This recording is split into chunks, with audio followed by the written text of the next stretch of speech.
Well, this is your first time here, so I really want to get into your whole Yeah. story. So you were born and raised in L.A. Yes. West LA. Two-parent home. Yeah. Seemed like you had a really strong family structure. Yeah, for sure. Mom for sure. and dad very involved. Yeah. In your life and your schooling and everything else like that. And you mentioned this when I actually interviewed you like at a house party a while back. Kendrick Lamar and I guess baby Keem are your cousins. Yeah. I did not know that about baby Keem until I found out him and Kendrick Lamar are cousins. And so, that obviously make us related, you know.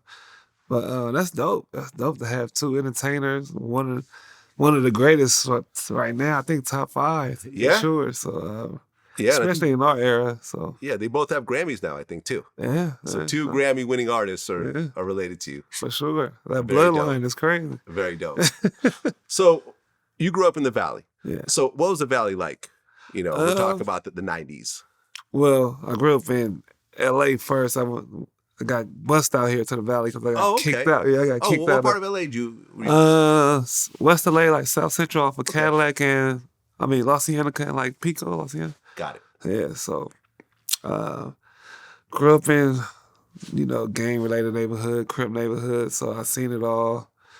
Had to be in the house sometime before street lights because it was gang war sometimes, and a lot of my friends was a part of it too, so that's why I ended up getting bused to the Valley because my mom didn't want me to be a part of everything that was going on. And it was a total culture shock, coming from just, Chucks and Dickies and gangbang out to the Valley where they had the tight pants and all that. So when I came back home to my neighborhood with the tight pants, I started because they were like, "What is you doing, man? What is this tight stuff?" So I say I got the best of both worlds. That's my style. That's kind of like how my style is. So, well, you had a tragedy happen. Yeah. While you were still in high school. Yeah. Your older brother, Charles Young Jr., named after your dad, was tragically murdered. Yeah, for sure. Can you talk about that? Yeah, I think that it was before high school. And all I remember is the day it's like the police coming to our house. Man, my mom and dad told us to stay in our rooms and stuff. And they just ended up leaving. I guess they had to go check out the body or something like that. So they didn't want us to find out until pretty much a day or so later. They set us down and told us, and it was messed up. I ain't gonna lie, because my niece now, she was about 9 months in there, about to be born. He had a 9-month-old baby. I didn't know that part. Yeah.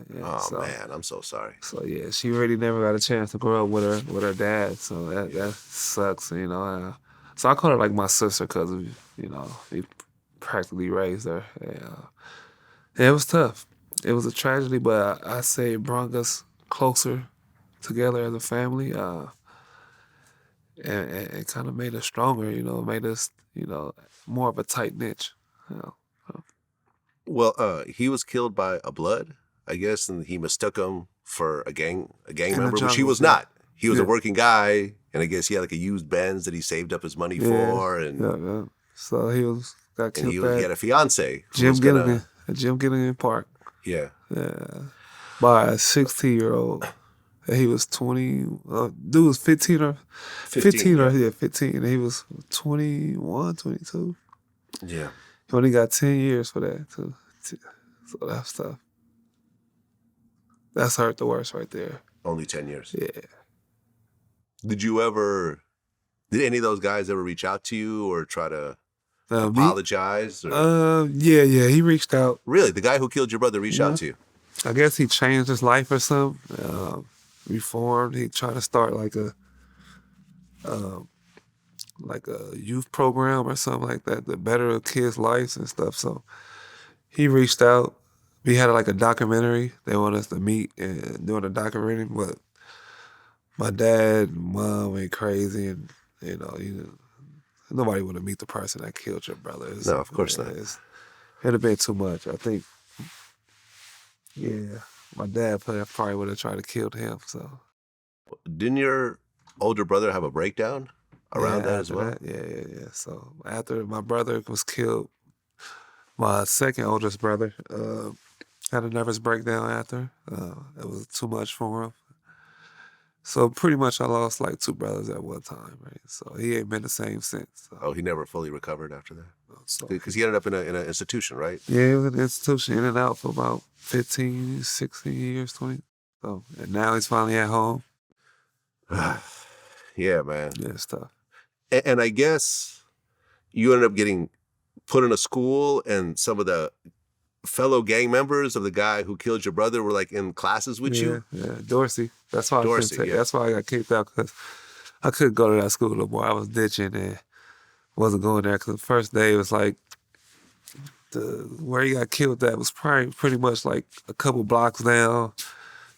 The same gang was trying to bang on me, asking me where I'm from and all that, because I wasn't from that neighborhood. So it was a lot. So I just ended up stopped going. My mom found out. She found out I wasn't going to school one day because I had left something that she came to school to drop it off to me, and they told my mom he ain't been to school in about a month now. So So you were just hanging out all day? I was at the park. That's when I was playing basketball, pretty much working on my skills.